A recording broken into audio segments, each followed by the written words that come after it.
Karena sepotong kue untuk kakek lapar, kurir miskin ini syok gubuknya dikepung 20 mobil Alphard. Ternyata, si kakek adalah pemilik apartemen mewah yang sedang menyamar.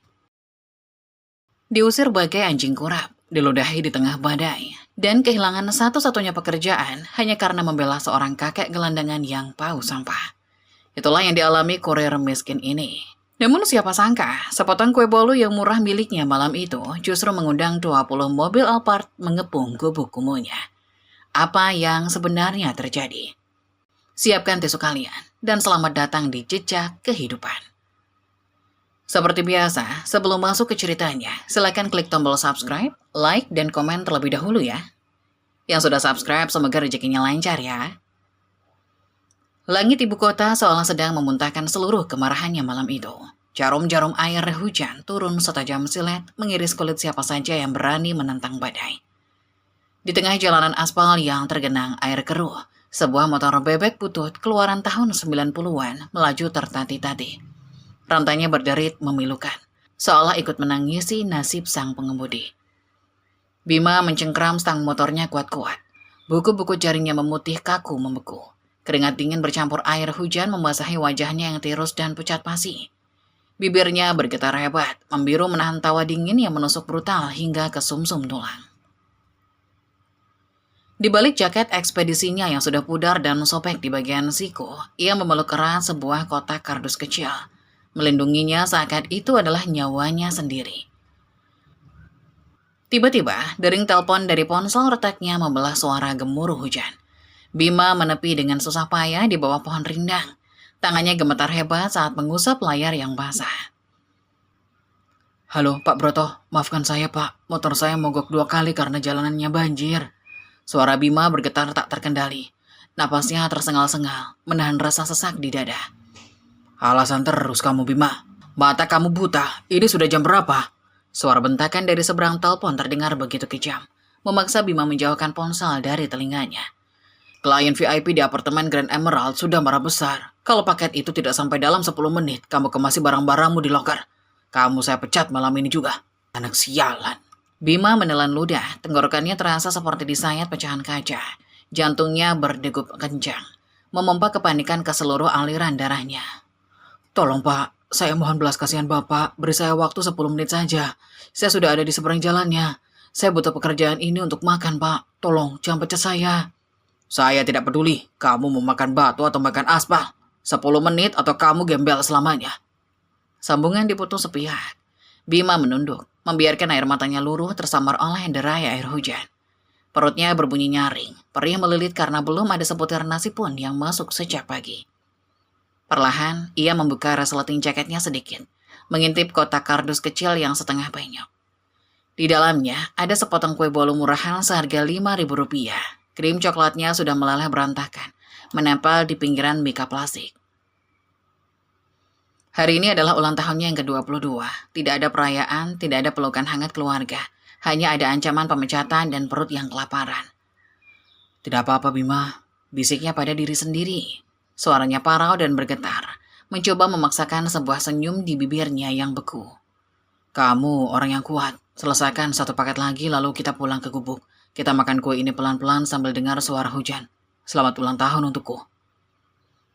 Bima kembali memacu motornya yang batuk-batuk, menyeberangi jalan raya menuju kawasan elit. Saat ia tiba di depan gerbang apartemen Grand Emerald, napas Bima seketika tertahan. Kemegahan gedung itu seakan menampar wajah miskinnya. Pilar-pilar marmer Eropa berdiri kokoh memantulkan cahaya lampu keemasan yang hangat. Aroma pewangi ruangan berkelas tercium hingga ke trotoar. Sangat kontras dengan bau knalpot dan genangan air lumpur tempat Bima berpijak. Namun, pandangan Bima justru teralihkan ke seberang jalan, tepat di area taman apartemen yang gelap dan tidak terawat. Di atas sebuah bangku semen yang basah kuyup, meringkuk sesosok bayangan yang membuat dada Bima berdesir ngilu. Itu adalah seorang kakek tua. Pakaiannya bukan lagi bisa disebut baju, melainkan kain pal sobek-sobek bermotif batik pudar yang menempel di tubuh kurus keringnya. Aroma tubuh sang kakek tercium tajam terbawa angin. Perpaduan antara bau tanah basah, keringat apek yang mengendap berbulan-bulan, dan bau amis tempat sampah. Rambutnya putih gimbal, penuh debu. Dan kuku-kukunya hitam legam. Sang kakek memeluk lututnya sendiri, menggigil dengan hebat hingga gigi-giginya terdengar bergemeretak. Sementara kedua tangannya mencengkram erat sebuah kantong plastik hitam kumal di dadanya. Beberapa pejalan kaki yang kebetulan berlari mencari tempat berteduh melewati kakek itu dengan tatapan penuh jijik. Ya ampun, bau apa ini? Astaga, rasanya aku mau muntah. Jerit seorang wanita muda berbalut mantel bulu mahal. Tangannya dengan cepat menutup hidungnya rapat-rapat. Sayang, jangan dekat-dekat, nanti tas Hermesmu ketularan bau miskinnya, saut pria di sebelahnya, menarik lengan si wanita dengan kasar. Dasar sampah masyarakat. Harusnya gembel penyakitan kayak gini dibuang aja ke laut. Bikin kotor pemandangan apartemen elit saja. Mendengar cacian itu, si kakek hanya menunduk semakin dalam. Tidak ada amarah di matanya yang sayu. Hanya ada tatapan kosong yang menyimpan ribuan kepedihan. Serta raut wajah yang tetap diam membatu menahan lapar. Hati Bima terasa seperti diremas tangan tak kasat mata. Ia tahu betul bagaimana rasanya dianggap lebih rendahan dari kotoran di bawah sol sepatu. Kakinya melangkah, mendekat tanpa ia sadari, mengabaikan fakta bahwa ia hanya punya waktu kurang dari 5 menit sebelum bosnya benar-benar memecatnya. Maaf kakek, sapa Bima pelan, suaranya mengalahkan rintik hujan. Ia berjongkok di depan bangku semen itu, menyejajarkan posisinya agar tidak terlihat merendahkan. Kakek itu mengangkat wajahnya dengan gerakan patah-patah. Mata elangnya yang bersembunyi di balik kelopak keriput menatap Bima dalam diam. Tangannya yang gemetar karena hipotermia tampak mengelus perutnya yang kempes. Sebuah bahasa isyarat universal yang mengiris hati Bima. Kakek itu kelaparan parah. Kakek belum makan? Tanya Bima lagi. Tenggorokannya tercekat. Tangannya yang membeku perlahan merogoh satu jaketnya. Menyentuh satu-satunya sumber kebahagiaan malam ini. Kotak mika berisi kue ulang tahun seharga Rp50.000. Baru saja Bima hendak mengeluarkan kue tersebut, sebuah suara bentakan yang sangat menggelegar dari arah lobi apartemen memecah kesunyian taman, membuat Bima dan sang kakek tersentak kaget. Hei, sedang apa kalian berdua di situ? Mengotori marmer apartemenku saja. Dari balik pintu kaca otomatis lobi utama Grand Emerald yang megah, sesosok pria tegap, melangkah keluar dengan raut wajah yang terdistorsi oleh amarah dan rasa jijik. Randy, sang general manajer apartemen, berjalan membelah derai hujan di bawah payungan hitam besar yang dipegangi dengan patuh oleh seorang petugas keamanan bertubuh kekar. Sepatu pantofel kulit buaya asal Italia yang mengkilap tanpa noda itu melangkah penuh keangkuhan. Berhati-hati menghindari genangan, seolah aspal basah di bawahnya pun tak pantas menyentuh sol sepatunya yang bernilai puluhan juta rupiah. Setelan jas navy pesanan khusus yang membalut tubuhnya memancarkan aura arogansi kasta atas yang tak tersentuh. Bersamaan dengan setiap langkah congkak pria itu, aroma parfum bakarat Roche yang sangat menyengat dan mahal seketika mengusir bau tanah basah di udara. Wangi kemewahan itu menabrak indera penciuman Bima secara paksa, menciptakan kontras yang menyakitkan dengan bau apek dan amis dari tubuh kakek misterius yang meringkuk di bangku semen. Sampah visual, tuli telinga kalian. Pekik Randy memecah gemuruh hujan.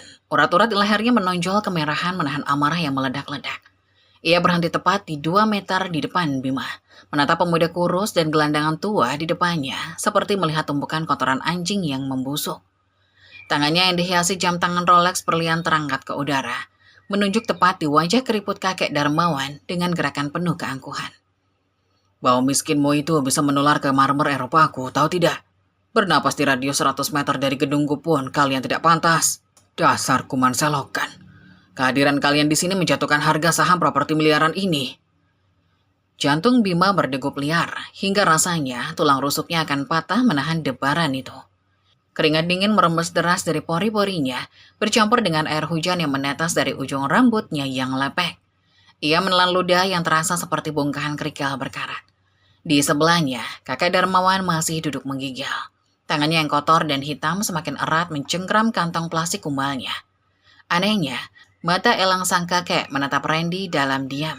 Raut wajah tuanya tetap tenang bak batu karang, meski baru saja diludahi dengan kata-kata paling hina. Tidak ada setitik pun ketakutan di sepasang mata renta itu. Hanya sebuah pengamatan tajam dan dingin yang menyimpan rahasia besar. Maaf Pak, tolong maafkan kami. Suara Bima bergetar hebat saat ia perlahan berdiri. Tubuhnya yang kurus gemetar menahan dingin, namun ia dengan berani melangkah maju. Mencoba menutupi tubuh rapuh sang kakek dengan punggungnya sendiri. Kedua tangannya menyatu di depan dada, memohon dengan sangat memelas. Kakek ini tidak bermaksud mengotori pemandangan apartemen Bapak. Beliau hanya berteduh karena hujan di luar sangat deras. Tubuhnya basah kuyup dan beliau sedang kelaparan parah, Pak. Tolong beri kami belas kasihan dan waktu sebentar saja. Saya akan segera membawa beliau pergi dari sini.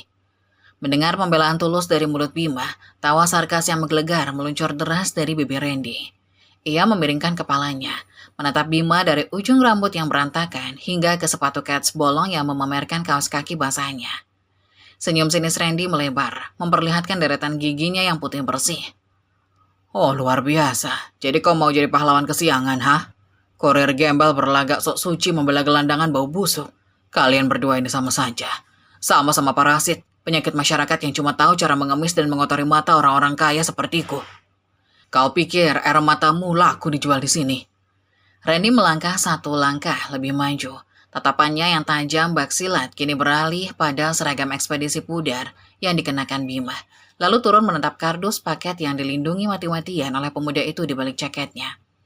Mata Randy menyipit mengenali logo perusahaan ekspedisi tersebut dengan cepat. Tunggu, kau kurir rendahan yang seharusnya mengantarkan paket dokumen VIP untuk penghuni penthouse di lantai puncak kan? Pantas saja klien pentingku menelpon marah-marah sejak tadi. Ternyata kau malah asik bermain-main dengan gembel bau got ini di jalanan. Tubuh Bima menegang hebat, seolah baru saja tersambar petir yang menyambar di langit ibu kota. Napasnya tercekat di tenggorokan saat menyadari bahwa pria arogan yang sedang mengamuk di depannya ini adalah kunci dari nasib pekerjaannya. Benar, Pak, saya kurir itu. Saya sungguh minta maaf karena terlambat. Ucap Bima dengan nada panik yang bergetar. Ia merogoh saku jaketnya dengan tangan gemetar parah, mengeluarkan paket dokumen yang terbungkus plastik tebal. Jalannya banjir parah, Pak. Motor saya mogok berkali-kali, tapi paketnya masih aman. Tidak basah sama sekali. Tolong izinkan saya mengantarkannya ke lobi sekarang juga. Mengantarkan ke lobi? Bentak Randy. Suaranya menggelegar lebih keras dari petir. Wajahnya memerah padam dipenuhi rasa muak yang tak tertahankan. Dengan gerakan cepat dan brutal, ia menepis tangan Bima dengan sangat kasar. Paket dokumen itu terlempar ke udara, melayang sejenak sebelum jatuh berdebum ke dalam genangan air lumpur hitam ke tepi aspal. Air coklat kotor langsung memercik liar, menodai plastik pembungkus dokumen berharga tersebut. Paketnya, jangan! Jerit Bima histeris. Suaranya melengking membelah hujan. Ia langsung menjatuhkan dirinya ke aspal yang kasar, sama sekali tak peduli saat celana jeans pudar robeknya dan lutut kurusnya bergesekan dengan batu tajam hingga berdarah. Dengan tangan gemetar panik, ia mengusap lumpur dari paket itu menggunakan lengan bajunya sendiri. Air matanya tak bisa dibendung, mengalir deras membaur dengan hujan. Ia membasahi wajahnya, hatinya hancur berkeping-keping. Kiamat kecil baru saja menimpa hidupnya. Jika dokumen ini rusak, ia bukan hanya akan ditendang dari pekerjaannya, tapi juga harus mengganti rugi dengan nominal uang yang tidak akan pernah bisa ia kumpulkan seumur hidup. Randy berdiri menjulang, menatap Bima yang bersimpuh pasrah di kenangan air kotor dengan pemandangan penuh kemenangan dan kepuasan yang sadis. Ia melipat kedua tangannya di dada, menikmati pemandangan penderitaan Bima seolah itu adalah hiburan mahal. Lihat dirimu, desis Randy dengan nada merendahkan yang luar biasa kejam. Ujung sepatu mahalnya sengaja menendang genangan air hingga cipratan lumpur mengenai wajah Bima yang sedang menangis. Kau berlutut di air comberan demi selembar kertas. Sama saja hinanya dengan kakek bangka di belakangmu itu. Kalian berdua diciptakan memang untuk diinjak-injak oleh penguasa sepertiku. Kau pikir aku akan membiarkan tangan dekilmu yang penuh kuman itu masuk ke lobi apartemen mewahku? Bermimpi saja di neraka, gembel. Bima mendongak perlahan, matanya yang memerah dan bengkak menatap Randy dengan penuh keputusasaan. Saya mohon, Pak, tolong jangan lakukan ini pada saya. Saya bisa kehilangan satu-satunya pekerjaan saya. Saya sebatang kara, Pak. Kalau saya dipecat malam ini, saya tidak bisa makan besok. Saya mohon belas kasihan Bapak. Ratap Bima pilu. Suaranya nyaris habis tersapu deru angin badai. Saat keputusan itu mencekik leher Bima, tangan keriput kakek Darmawan perlahan terulur dari belakang. Menyentuh pundak Bima yang sedang bergetar hebat. Sentuhan tangan kotor itu terasa dingin karena hujan. Namun anehnya mengalirkan sebuah ketenangan yang ganjil dan luar biasa kuat. Seakan sang kakek misterius itu sedang menyuruh pemuda ringkih di depannya untuk berhenti memohon pada iblis berjas rapi tersebut. Namun ratapan tangis Bima justru memancing sisi paling arogan dari diri Randy. Manajer itu menoleh ke arah dua petugas keamanan bertubuh kekar yang sejak tadi berdiri mematung di belakangnya. Wajah Randy mengeras, urat di dahinya berdenyut-denyut penuh kebencian. Satpam, kenapa kalian diam saja melihat dua onggokan sampah ini mencemari udara kita? Syarat kurir sialan ini beserta gembel bawa tanah itu menjauh dari wilayahku sekarang juga. Kalau mereka berani melawan, patahkan saja tulang mereka di aspal. Biar mereka tahu di mana tempat sampah yang sesungguhnya. Hujan turun semakin brutal malam itu, memukul-mukul jalanan aspal seolah bersiap menjadi saksi bisu dari kekejaman kasa yang akan segera merembukan tubuh Ringki Bima dan kakek misterius itu tanpa sisa. Kilat menyambar liar di langit malam yang kelam. Seolah alam semesta ikut memekik melihat kezaliman yang tercipta di atas aspal basah. Dua petugas keamanan bertubuh raksasa itu melangkah maju, memecah genangan air dengan sepatu lars mereka yang berat. Bunyi buku-buku jari yang diremaskan terdengar mengerikan, berpadu dengan deru badai yang mengamuk. Bima menelan ludah pahit. Getaran hebat menjalar dari ujung kaki hingga ubun-ubunnya, memompa adrenalin yang dipenuhi oleh ketakutan absolut. Tunggu apa lagi, idiot? Seret dua bangkai bernapas ini sekarang juga dari hadapanku.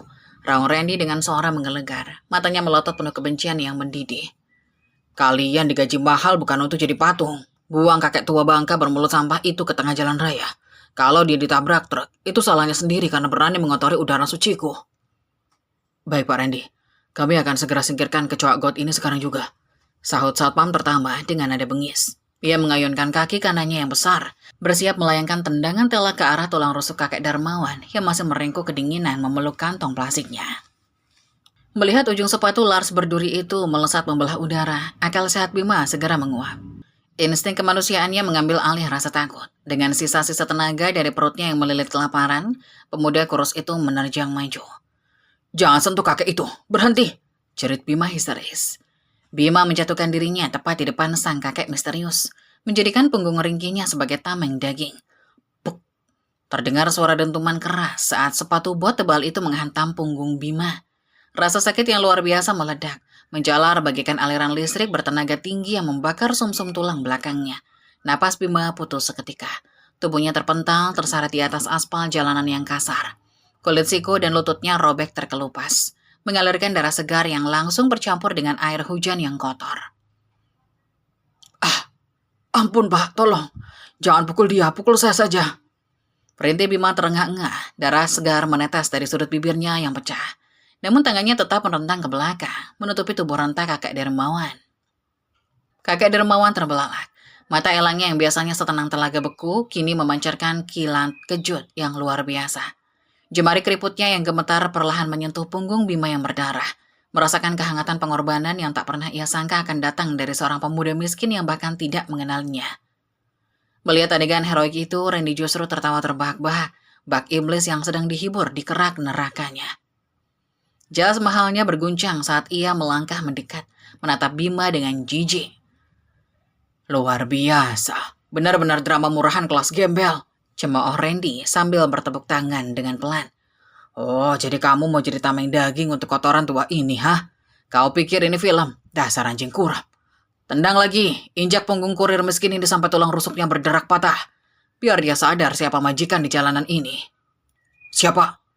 Satpam kedua merangsak maju, mengangkat kakinya bersiap menginjak leher Bima. Cukup. Ya Tuhan, saya mohon cukup. Kami akan pergi dari sini sekarang juga.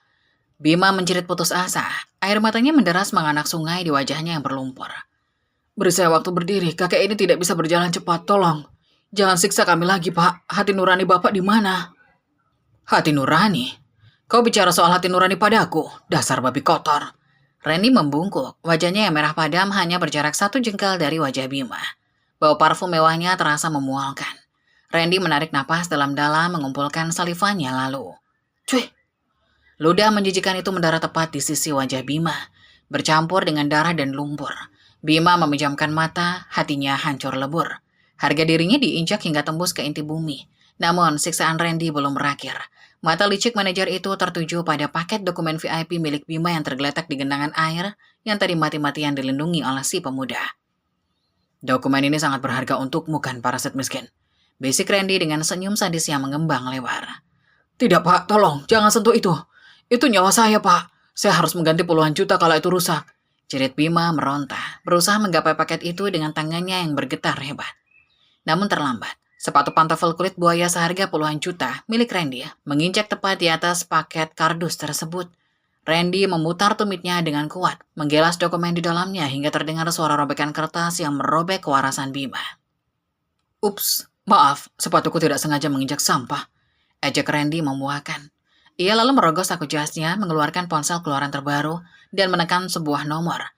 Biar ku hancurkan hidupmu sekalian sampai tak bersisa. Halo, ini dengan Pak Broto dari Ekspedisi Kilat. Saya Randy, GM Grand Emerald. Di seberang sana suara bos Bima terdengar sangat panik dan penuh hormat. Ya Tuhan, Pak Randy, selamat malam Bapak. Ada yang bisa saya bantu? Apakah paketnya sudah sampai? Randy menekan tombol pengeras suara, membiarkan suaranya menggema di tengah badai. Paket, kurir gembelmu ini tidak mengantar paket apapun. Dia malah asik bermain lumpur dengan pengemis bau busuk di depan gedungku. Dokumen penting klienku sudah hancur lebur diinjak-injak oleh kelalaiannya. Perusahaan ekspedisi murahan macam apa yang kau kelola ini? Bima memekik ngeri mendekati ponsel itu. Pak Broto, itu tidak benar Pak. Dokumennya dirusak oleh... Tutup mulutmu Bima. Dasar anak haram jadah. Raung suara Pak Broto dari dalam ponsel memutus kalimat Bima dengan kejam. Saya tidak mau dengar alasanmu. Pak Randy, saya mohon maaf yang sebesar-besarnya atas kelakuan binatang ini. Bima, mulai detik ini juga kamu saya pecat tidak hormat. Jangan pernah menampakkan wajah menjijikanmu itu di kantorku lagi. Dan bersiaplah, sisa gajimu akan kutahan untuk mengganti rugi dokumen itu. Kau dengar aku bajingan tengik? Telepon diputus sepihak. Bunyi tutut-tutut mengalun menyayat hati. Bima terdiam kaku, matanya kosong menatap aspal. Dunia ini di sekelilingnya berhenti berputar. Hari ini, di hari ulang tahunnya, ia kehilangan darah, harga diri, dan satu-satunya mata pencaharian untuk menyambung hidup. Di belakangnya, kakek Darmawan masih duduk membisu. Namun kepalan tangannya di balik kantong plastik hitam itu mengeras hingga buku-bukunya memutih pucat. Tawa kemenangan yang meluncur dari bibir Randy terdengar lebih menyayat hati daripada sambaran petir yang membelah langit. Manajer arogan itu membenarkan kerah jas mahalnya, menatap rendah ke arah Bima yang masih tersungkur memeluk aspal dengan tubuh bergetar hebat. Pemandangan darah yang bercampur lumpur di lutut pemuda itu seolah menjadi trofi kebanggaan bagi sang manajer. Nikmati pesta lumpur kalian, sampah. Ajak Randy dengan senyum iblis yang mengembang sempurna di wajah liciknya. Ujung sepatunya kembali menendang genangan air ke arah Bima. Ingat baik-baik malam ini, Gembel. Mulai detik ini hidupmu sudah tamat. Jangan pernah bermimpi bisa menginjakkan kaki busukmu di radius 1 kilometer dari kawasanku lagi. Kalau sampai aku melihat wajah menjijikan kalian berdua, aku pastikan tulang kalian akan jadi makanan anjing penjaga. Randy membalikkan badannya dengan angkuh. Ayo masuk, udara di sini sudah terkontaminasi. Najis. Biarkan mereka mati membeku di jalanan. Perintahnya pada kedua satpam bertubuh kekar. Ketiga pria berjas itu melangkah kembali ke dalam lobi Grand Emerald. Suara pintu kaca otomatis yang tertutup rapat seakan menjadi palu godam yang memvonis mati masa depan Bima. Cahaya keemasan dan hangat dari dalam gedung itu tampak begitu dekat. Namun, terasa bagaikan surga yang pintunya telah dikunci rapat-rapat untuk orang miskin sepertinya. Di tengah badai yang mengamuk liar, Bima tertinggal sendirian bersama kakek tua yang meringkuk di sudut jalan. Pemuda itu masih mematung, duduk bersimpu di atas genangan air coklat yang sedingin es. Dadanya naik turun dengan ritme yang tidak beraturan, berusaha meraup oksigen yang terasa tipis. Napasnya tersengal parah, rasa kebas menjalar dari ujung jari kaki hingga ke ubun-ubun, membekukan aliran darahnya.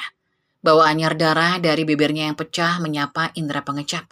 Namun rasa sakit di sekujur tubuhnya tak sebanding dengan hancurnya harga diri dan hancurnya harapan di dalam dada. Habis sudah semuanya. Bisik Bima dengan suara parau yang nyaris tak terdengar. Jemari kurusnya meremas aspal dengan putus asa. Buku-buku memutih memancarkan rasa frustasi yang tak tertanggungkan. Aku tidak punya apa-apa lagi. Pekerjaanku, gajiku. Bagaimana aku makan besok? Air mata putus asa tumpah ruah, mengalir deras menganak sungai membasahi pipi tirusnya. Menyatu dengan rintik hujan yang tak kunjung reda. Hatiku hancur berkeping-keping, kiamat kecil baru saja melumat habis hidupnya. Namun di tengah ratapan pilunya, sayup-sayup, telinga Bima menangkap sebuah suara yang sangat pelan. Bunyi keroncongan perut yang luar biasa nyaring dan ritme gigi yang bergemeretak hebat karena hipotermia.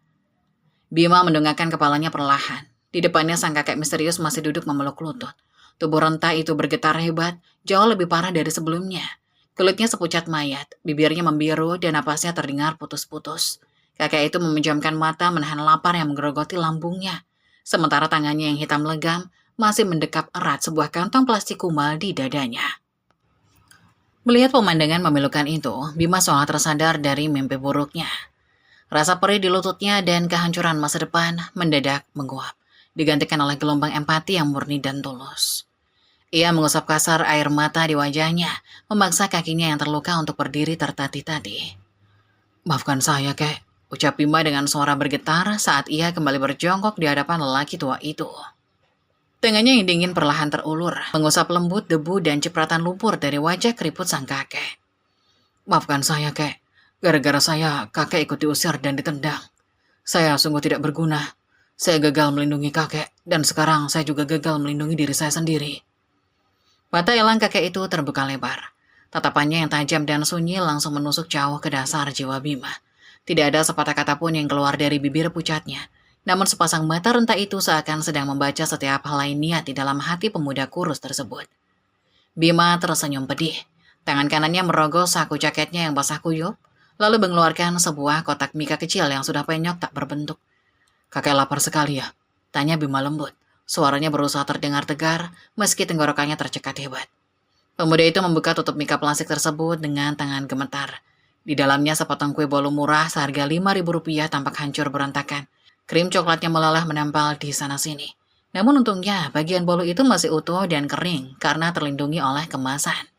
Hari ini sebenarnya adalah hari ulang tahun saya, Kek." Bima melanjutkan ucapannya dengan senyum yang dipaksakan. Meski setetes air mata hangat kembali lolos dari pelupuk matanya dan jatuh tepat di atas plastik mika. "Tadinya saya berharap bisa pulang cepat, duduk di gubuk saya, menyalakan sebatang lilin kecil, dan memakan kue ini sendirian sambil mendengarkan suara hujan. Saya ingin merayakan hari kelahiran saya, meski tidak ada satupun orang di dunia ini yang peduli." Bima menelan ludahnya yang terasa pahit. Dananya bergemuruh menahan isak tangis yang tertahan di kerongkongan. Ia mematahkan setengah bagian dari bolu kecil itu, lalu menyodorkannya tepat di depan bibir pucat sang kakek. "Tapi melihat kakek menggigil dan kelaparan seperti ini, rasanya kue bolu ini jauh lebih pantas untuk kakek," ucap Bima dengan kelembutan luar biasa. Sorot matanya memancarkan ketulusan tingkat dewa yang tak bisa dipalsukan. "Ayo, buka mulutnya, Kek. Tidak apa-apa, kuenya masih bersih kok. Walaupun bentuknya sudah hancur lebur seperti nasib saya malam ini, tapi percayalah, rasanya masih manis. Anggap saja kakek sedang merayakan ulang tahun saya bersama saya malam ini, ya." Sang kakek tertegun, matanya membesar, terpaku menatap wajah pemuda malang yang baru saja dihancurkan masa depannya, kehilangan pekerjaannya, tubuhnya berdarah, namun masih mampu menawarkan satu-satunya sisa makanan yang ia miliki. Perlahan kakek misterius itu membuka mulutnya. Bima menyuapkan potongan kue itu dengan penuh kehati-hatian, memastikan krim coklatnya tidak mengotori dagu sang kakek. Kakek itu mengunyah dalam diam. Setiap gerakan rahangnya terasa berat, ia terus menatap Bima tanpa berkedip, seolah sedang mematri dan mengukir wajah pemuda miskin itu dalam-dalam ke dalam ingatan abadi di otaknya. Melihat kakek itu akhirnya makan, Bima merasa ada kelegaan aneh yang menelusup ke relung hatinya. Ia tersenyum semakin lebar, namun pertahanannya akhirnya runtuh. Bahunya mulai bergetar hebat. Rasa sakit yang bertubi-tubi sejak sore tadi akhirnya menjebol bendungan air matanya.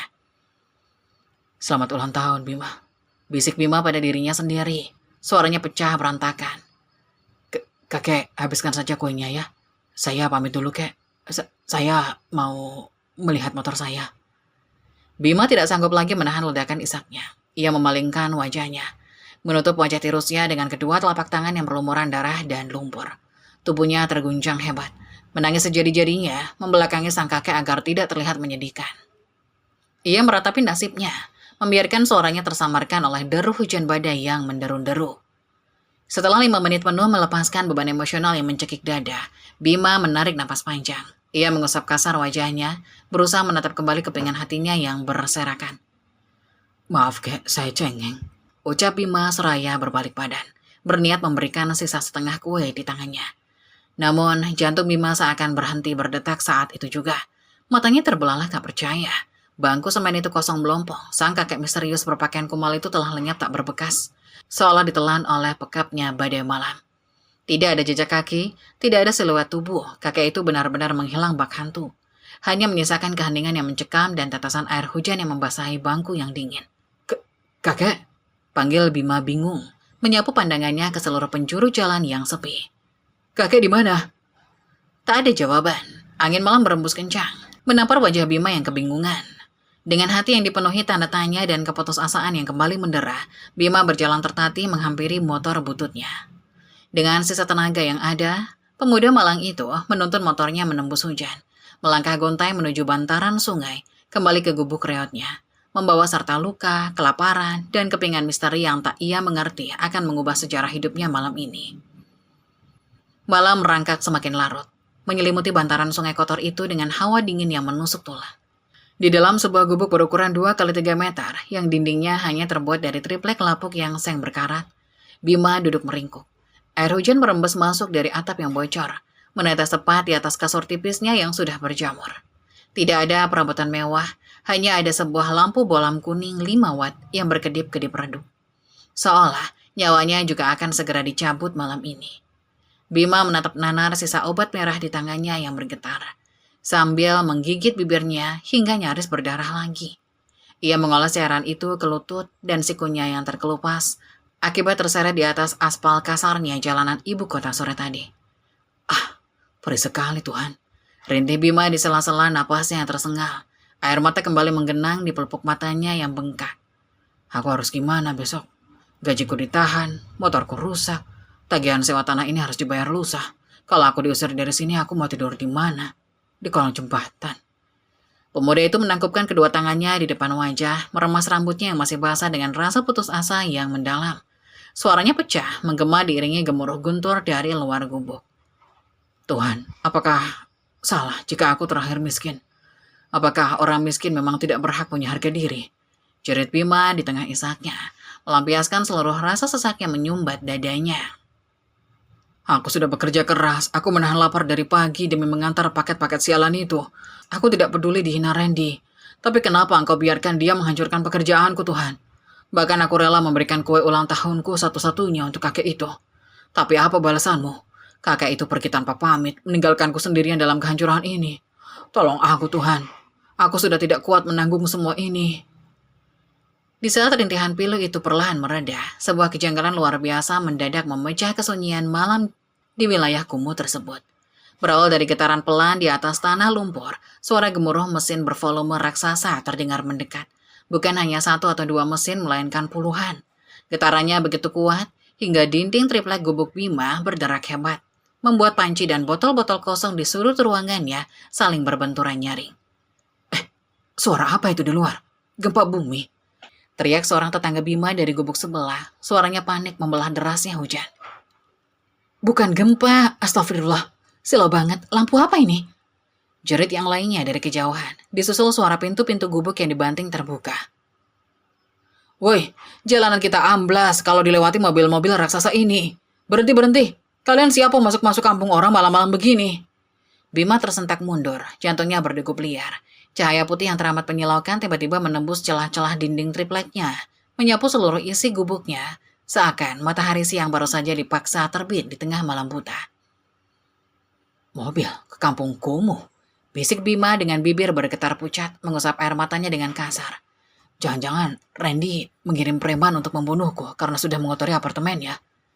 Kepanikan Bima memuncak saat terdengar suara langkah kaki yang berat, teratur, dan sangat banyak menginjak lumpur tepat di depan gubuknya. Puluhan suara dari pintu mobil mewah yang dibuka serentak terdengar menggema bak paduan suara militer yang mengancam. Kosongkan area ini. Singkirkan gerobak dan tumpukan rongsokan itu. Pastikan jalanan ini bersih tanpa halangan. Sebuah suara bariton yang berat dan penuh otoritas menggelegar memerintah dari luar pintu gubuk Bima. Siap, Komandan. Barisan penjagaan telah dikunci rapat dari ujung jalan raya hingga ke gubuk ini. Sahut puluhan suara pria secara serempak, menggetarkan dada siapa saja yang mendengar. Tok, tok, tok. Gedoran keras di pintu triplek Bima membuat pemuda itu melompat ketakutan. Napasnya tercekat di tenggorokan. Keringat dingin sebesar biji jagung membasahi pelipisnya. Permisi, apakah benar ini kediaman Tuan Bima? Seru suara bariton itu dari balik pintu.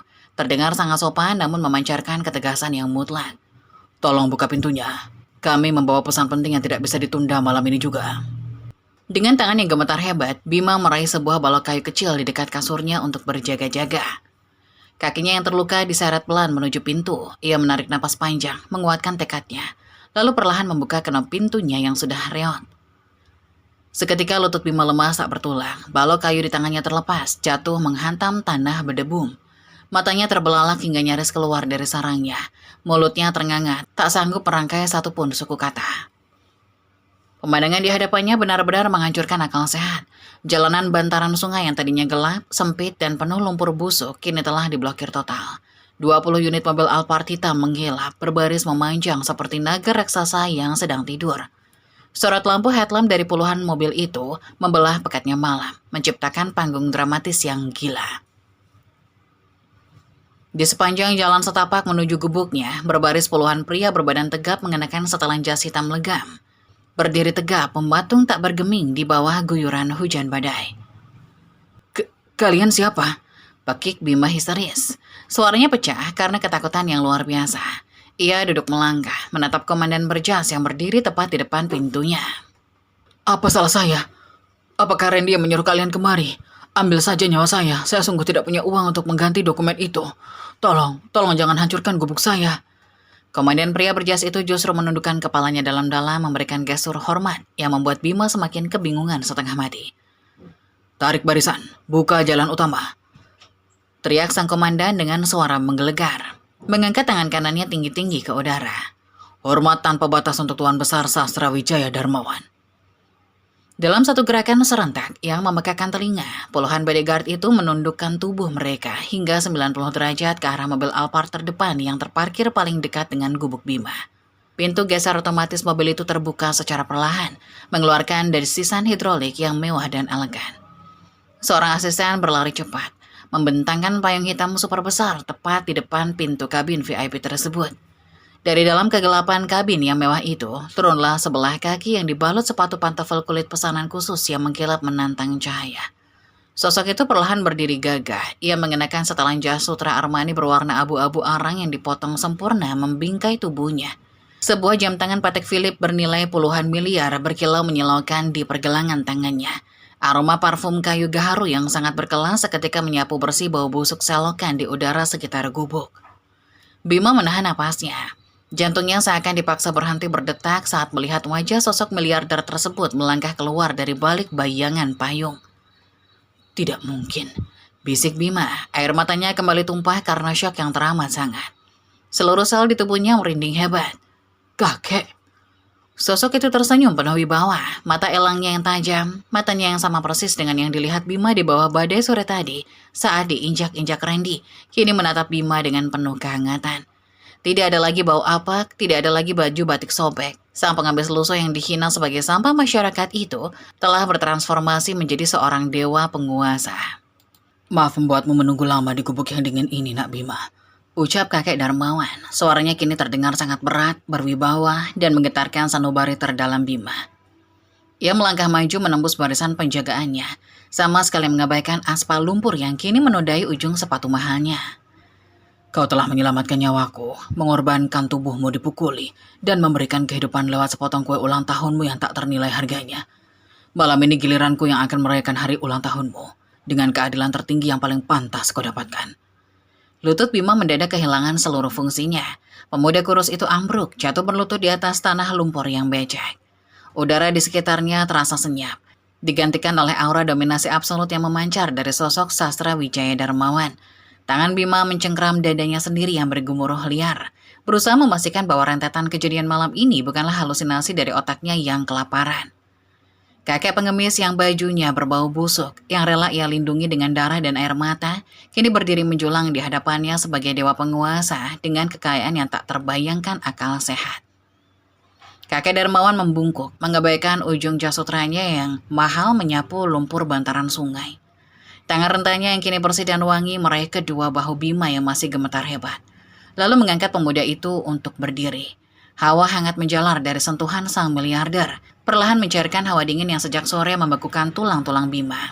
Kakek Darmawan menatap lurus ke dalam netra Bima yang basah oleh air mata, memancarkan rasa terima kasih yang teramat dalam. Tuan, kakek, ini sungguh kakek.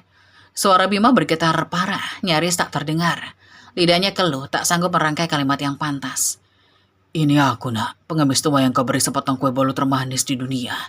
Ucap kakek Darmawan dengan senyum yang meluluhkan hati. Suara baritonnya menggema mantap di tengah rintik hujan yang mulai mereda. Aku adalah Sastra Wijaya Darmawan. Apartemen megah yang mengusirmu sore tadi, dan seluruh tanah tempat gubuk-gubuk ini berdiri adalah milikku. Setahun sekali aku membuang seluruh kemewahanku, turun ke jalanan terdalam untuk menguji hati manusia di perusahaanku.